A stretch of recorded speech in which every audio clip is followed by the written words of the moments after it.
West Virginia. Hey, guys. How important are the bigs in this game against West Virginia?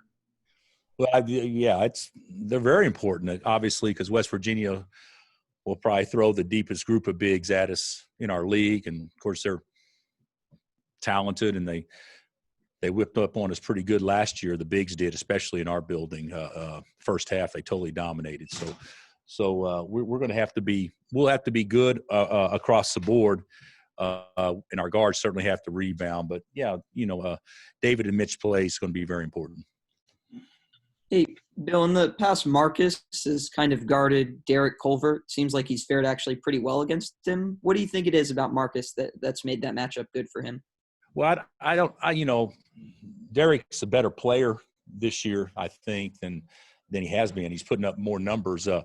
And I don't think that it's a great matchup on paper for us, just from a standing height standpoint. But Marcus did have a great second half against them in Morgantown last year. I mean, that game probably did as much for him winning National Defensive Player of the Year as any game did all year long.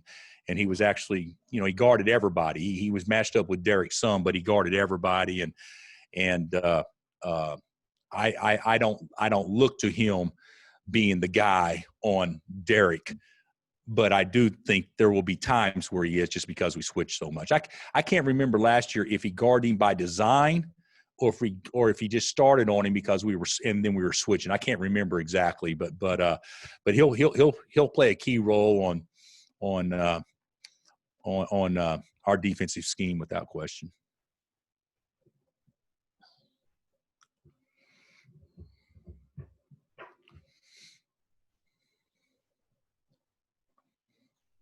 Anybody else? Hey, thanks for coming, guys. So what did the tape show of the Texas Tech game? Was the defense excellent? I would say our defense was pretty good. I would say theirs was really good. We had enough guys make plays, but those that's going to be hard. Our league's going to be hard to score in, just because there's so many good defensive teams in our league, and Texas Tech is without question one of them. The team we're playing tomorrow night is another one of them.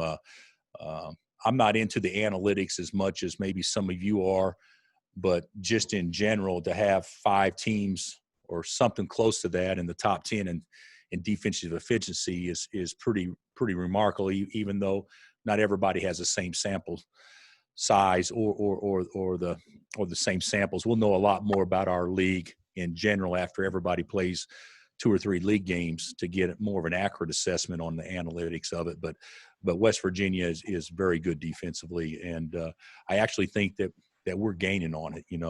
If we can rebound the ball, our first shot defense has been pretty good.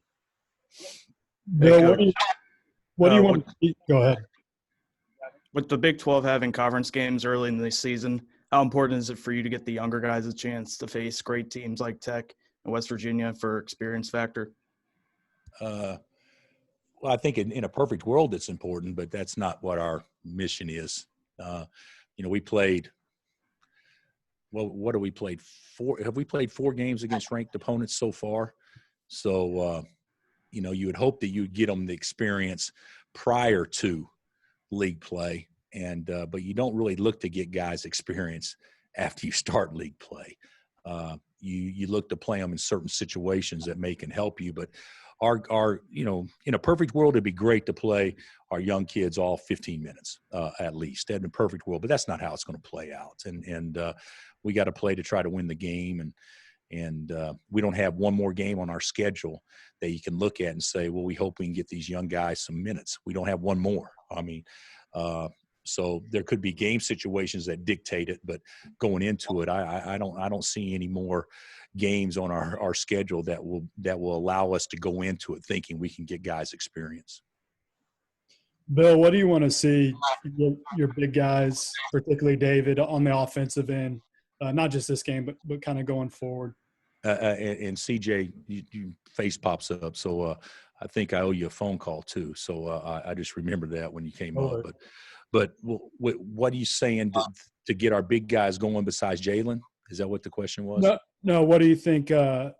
What do you want to see from your big guys just going forward on the offensive end? in particular? Well, I really think that we need to quit thinking about what we really, in a perfect world, want to see. I think we need to be thinking about it in more simplistic ways of,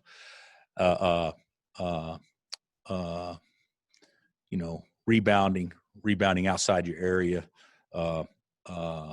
being a physical presence each possession, give them something to guard as you post, try to score before you catch, a quicker move on the post, limit your bounces. I mean, there's a lot of things that we could do that don't really say points and rebounds, so to speak. I think, can we get out of the ball screen quicker? Can we force people to do a certain thing when we set the ball screen at the correct angle? I mean, there's a lot of things that I think carry a lot of value that a big brings to the table without necessarily meaning points, but it allows us to have a good offensive possession. A good ball screen big creates angles. So therefore now for guards can get in the paint, touch the paint, and then you can play behind that. And I think there's just so many things that we can do better. And there's some things that we've done better than what statistics probably say. But I would say for me, with our bigs, just an activity level of points and an activity level, posting strong from ceiling, from ball screen defense, being higher on the floor, active hands. Those are the things that I like to see. And then when you worry about those things and you complete those assignments, you're going to score more points because you're worrying about all the right things. I think sometimes we get in a situation, well, we need David to do this or we need David to do that from a point standpoint. And I think that's telling him the totally wrong thing. I think you worry about what you can control, and those things happen naturally. Cool. Thank you. Talk about your first shot defense. I know you were excited about the length and some of the things you can do on the perimeter. What do you? I cannot hear if somebody's talking. You got me now? Go ahead. You got me? I got you now. Yeah. Yeah. You were talking about first shot defense and how good it's been this year. What do you attribute first shot defense to? What was it? What do you attribute? Matt, you're hard to hear for some reason. Yeah, I got. There you go. I got a microphone now. You were just talking about your first shot defense, and I know you like your length and some of the things on the perimeter, but is there anything you can point to specifically that you like about that first shot defense and why that's been so good? Well, I think historically it's been pretty good every year for the most part. I mean, I think with West Virginia, the game actually starts when the ball actually is shot, in large part, because that's why we've got to do a better job on the defensive glass than what we've done against them in years past. But getting a team to take guarded or semi-guarded shots, I think, is the key to your first shot defense, and then being able to finish possessions is the next biggest key. And we haven't finished possessions. I mean, I don't know how many times this year, Matt, that we've allowed teams to score with under 3 or 4 seconds on the shot clock. We haven't finished possessions. I mean, it's the worst that we've ever been at that. And some of them are just good offensive plays, but some of them are breakdowns. And then you play your butt off for 30 seconds and the other team secures, then it's a wasted 30%. It's a wasted effort in large part. So I think that positioning and our switches and stuff like that, I think we've done okay with that. And we haven't given up a ton of easy looks early in the clock, except maybe to Gonzaga. And then our biggest weakness is just closing out the possessions. But I don't know if there's anything that you can attribute it to as much as it is, guys are, for the most part, have been in a stance and ready to guard. We just have to complete the possessions. I also wanted to ask you about you both have played Gonzaga. Do you look at that much? Is there anything you can take from their game against them and see anything? I can take that they played them a lot better than we did. Even though, it was a one possession game with us with 9 minutes left. but it felt like they had controlled the game the whole time, even though it was a one-possession game with 9 minutes left. In their game, I mean, they punched Gonzaga in the mouth. They led at halftime. They controlled the first half. And with about 10 minutes left, it's anybody's game, just like ours was. But in their game, it felt like West Virginia could win. In our game, it felt like Gonzaga eventually was going to break away. So I what I take from that game is that, West Virginia's played a great schedule also.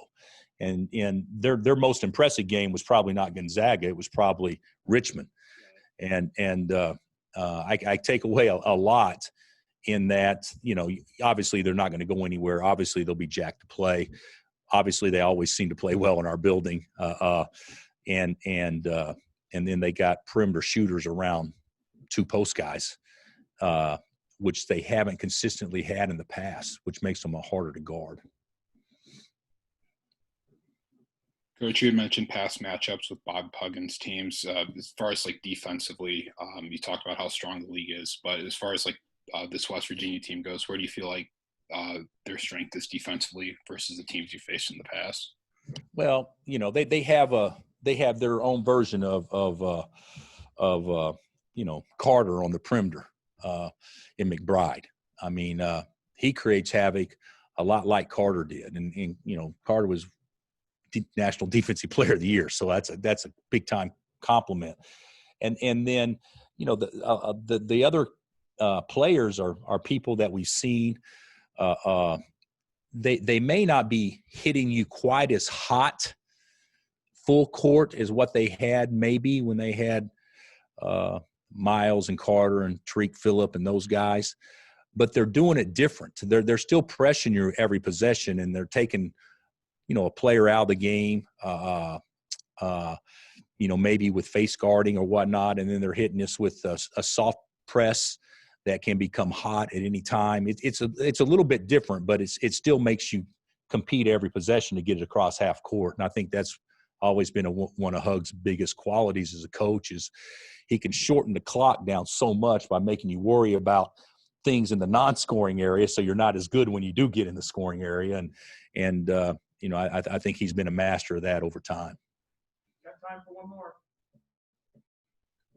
Bill, number 3 versus number 7 before Christmas. How big a game is this? I haven't seen the polls today. So what are we?